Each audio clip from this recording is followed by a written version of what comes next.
I just,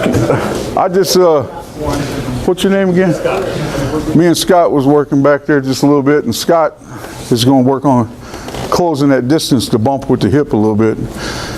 And what we found out we had to do, two things, is I had to learn that when a guy's taller than me, just like I explained with David, I can't grab him up, because as soon as I grabbed him up above the collar, up around the neck, I was weightless. He wasn't even trying to throw me, and he threw me. You know, so what happens is you have to always be conscious of that shoulder level grip. That's the best place to get somebody. And then when you're uke, to learn, you have to exaggerate this step. So Tori gets a chance to feel that. You almost throwing yourself, but you have to practice it lots of times. It takes a while to be a good uke. See that? You know, just to feel where you'd almost throw yourself. Then Tori ain't got to do nothing but throw a little action on the hands, and he can throw you with just his hands because you're helping him. Remember, you're training each other, you're not competing. So if you get into a competition level, but you got all this behind you enough, you don't even need that step. All you need is somebody to take that breath of air and to lay a, come on, and to lay a hand like Carl used to do. Lay that hand out there and give him that little. That was so easy, man. I couldn't believe he did that. Okay, let's just walk here. And you're taking these steps, bam, bam. What I want to do, lean him there just a second. Then when he gets ready to come up, I'm going to pull him to me. So let's exaggerate just that without the throw. Let's turn so Nick can see his stuff here. It's probably 180 this way. Like this. Here, let's go this way. Okay. That's where his camera's at. Oh, it's right there? Yeah. Okay. It's good? Okay. Okay, all we're going to do is walk on the third one. I'm going to pull you to me. Okay. This is, and he's going to exaggerate the uke part even more to help me out. And then my Tori part's just mainly going to be concentrating on pulling him to me, but not a real hard pull. And don't pull out like this. Yeah. Just pull to you. And when you do, you pull real gentle like that. And I'm going to bump him with that hip and thigh. 1, 2, 3. See that? I ain't even got a foot in there. Again. 1, 2, 3. There you go. And you got to practice it over and over and over again. I know this stuff gets boring, so I'm not going to leave you practicing over and over the same thing, because that would be boring. So advanced foot sweep sets up every throw in the book. So you know, I don't care what you're doing. Advanced foot sweep's got it, man. He's here. He gets off. Say I want to throw him with the double foot sweep. I got it here. Or maybe I don't want it there because I like to play with him. I get him here, man. Come here. He comes here. I got him again. You got sacrifice throws you can do out of that. And that little subtle land them on one foot and pulling them back, it works for everything. A lot of people thought that I threw Harai Goshi a lot. And I did. But I think I threw Ashiguruma more than I did Harai Goshi. They both look the same if you don't know what you're doing. You know how Carl used to teach throwing the knee wheel off the rear foot over here? And it works so well. You catch him, he go back. All right? Yeah. He's a good uke. Well, Ashiguruma is just a knee wheel with the reverse leg. So like, if I know he's going to have to go back with that foot right there, I know he's got to go back because he's got it forward. It's either got to go back or sideways or in front of me because he's going to try to throw me with something here. There ain't a whole lot much else are going to come in and hook me and throw me backwards, right? So what you do is if I know he's going to go back with that foot, I'm going to hold him on this foot just a little bit longer than he expected. And then, so you're walking around, I got him right there. See that foot slide like that? And then I'm going to throw that Ashiguruma because all it is, you're going to turn and prop that leg back so he can't go nowhere here. And then you're going to throw. And it's a real simple thing. It's just, oops, You okay? Yeah. Trying to keep Famaki Komi on. Thank you. But see, again, that's where advanced foot sweep drill will give you that throw. Because if I hook this, what's he gonna do? He's gonna lift it up and pull it back. Even if I don't get advanced foot sweep, I ain't worried about it. Pull that thing back.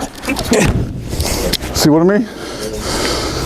And it doesn't matter. Hip throws, shoulder throws. And Jay used to work out with me a lot. So it's really nothing you can do, Jay, except just walk around and hope you don't get taken. And then we used to take, if you got the energy, you should do this. I used to have to take 50 falls every day. That means if that man on the end got tired of throwing me in 10 throws, I had to come get him and throw me another 10. Jay throw me about 30 or whatever. Well, I had to get my 50 falls in. Then I had to bridge and roll and escape from each pin 25 times each side. That's 50 times for each hole. I had to let somebody pin me, bridge and roll. If you do that, warm-ups like John was just showing you, foot sweep drills, your game's going to improve. But you got to work at it. You can theorize all you want and think you understand what you see, but until you feel that sweet spot. I remember the first time that Nick foot sweeped me for real, and I didn't think Nick was getting all that.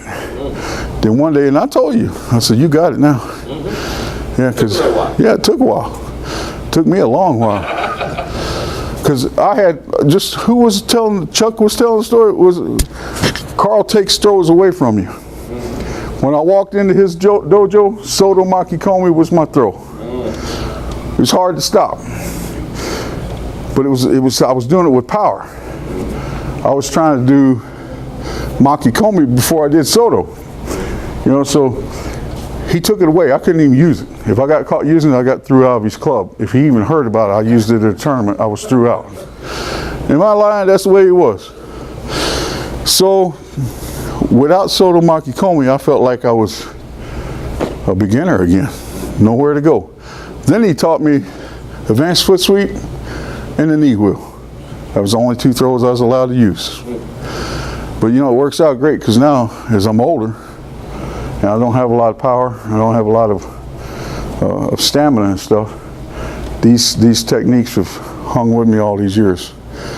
And I'm sure they will with y'all. So what you can do now is, you got the advanced foot sweep drill idea, you can take that home with you and work on it. You can work on it extra during free time. Same way with the side drill thing, and just think about getting in closer when you take that third step, and you practice it 3 steps for practice purpose. Gives you something to shoot for.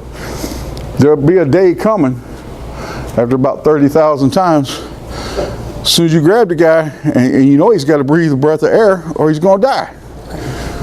And air is a precious thing. So as soon as you know he's got to take a breath, he ain't even moved. As soon as he takes that breath of air, he's on body rise. Bam, you hit him with a foot sweep standing still. People say, how can you do that? You practice all that fundamental stuff that's so boring at least 30,000 times, you'll have a pretty good idea. And then it gets to a point where you just walk out and even if they fight in the grip game, it don't matter, fight a grip game. All I'm going to do is push your grip game back into you, hook a foot to make you step somewhere, and as soon as you do, foot sweep's coming, you know. And like I told David last night, it's only coming from the right side, man. All you got to do is stop it, right? And I'm not even the foot sweep artist. You get Mark Olson up here for foot sweep, and he'll tell you. And John knows who I'm talking about. Jay knows him. It's like grabbing a hold of a damn lightning bolt, man. You just don't know when it's going to happen, but it's going to happen. I guarantee you, there ain't nothing you can do. I don't care how big you are or nothing. Mark Olson going to smoke you with a foot sweep. And it's the equalizer of all things. That's why Osawa was so successful with it. If you hear Harold Sharp and Carl Geist sit down and talk about how Harold Sharp did him in Japan, he said, he told Carl, he said, see the old man over there, Osawa was squatted down, you know, watching the class. He said, that old man, he's not all there, but he likes to take falls for people.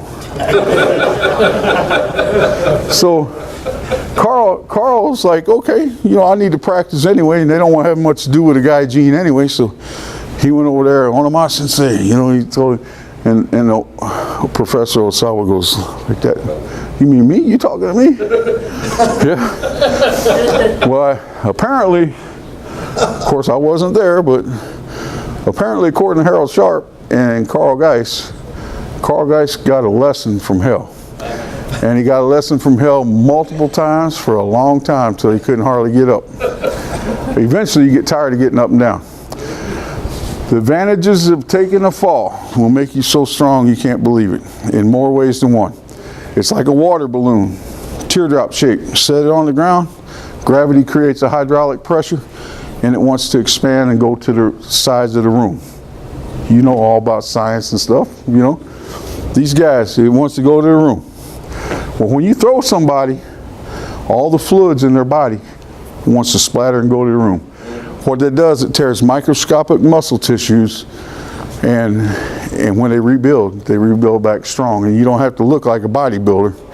You can look like Carl Geis, or you can look like Mark Olson, or anybody, but as soon as they grab you, they know they just grabbed somebody else. They didn't grab you, typical weightlifter, to do this, right? So to take those falls is like weightlifting. Take them, and it'll make you stronger. Plus, what happens is everything that seemed like it was fast to you before becomes slow motion. And you build a natural subconscious resistance to those throws. So if you can, you get a hold of Mark Olson and have him foot sweep the fire out of you. All right? Well, pretty soon, if somebody don't foot sweep as good as Mark Olson, it's a weak foot sweep in the first place. All right? And then you see it coming because you just had the best foot sweep you so many times that, I mean, what's he going to do? You know what I mean? So take your falls, lots of them, and also I would say do your bridge and roll stuff. Get that game plan down. And what we want to do right now is, how much time we got over there, Nick? About 5 more minutes. About 5 minutes. Let's work on a simple Kouchi drill. These throws right here, man, you got you a powerhouse package. And all we're going to do on Kouchi, you've all seen it, is as he steps forward, don't even worry right now about the foot placement, 3 feet in the line. Just worry about the timing. Just before that foot settles its weight, just reach and catch him behind the heel. Don't try to do nothing with it, just slide it. And if you miss it, don't worry about it, because I'm going to miss it. And then see, I got him stretched out a little bit. Now you can realize, if you were, say, one of them young men down there, young, strong, athletic, if I got that much room on a guy, I'm probably going to take him down. Get my age, I'll show you my secret weapon that I use. It's called the fetal position. Yeah. As long as you don't suck your thumb, it's not embarrassing, man. So you walk like this, just try to catch that foot. See, now look at that. He's falling. I ain't did nothing with him. All right, and just practice that for just a couple minutes here, and then we'll go on with whatever he's got going. All right, let's go ahead and practice a couple minutes. Nick will tell us when to stop, if you will, Nick. Just, all right. Let's practice that real quick. Thank you, buddy. You good? Okay, man. Thank you.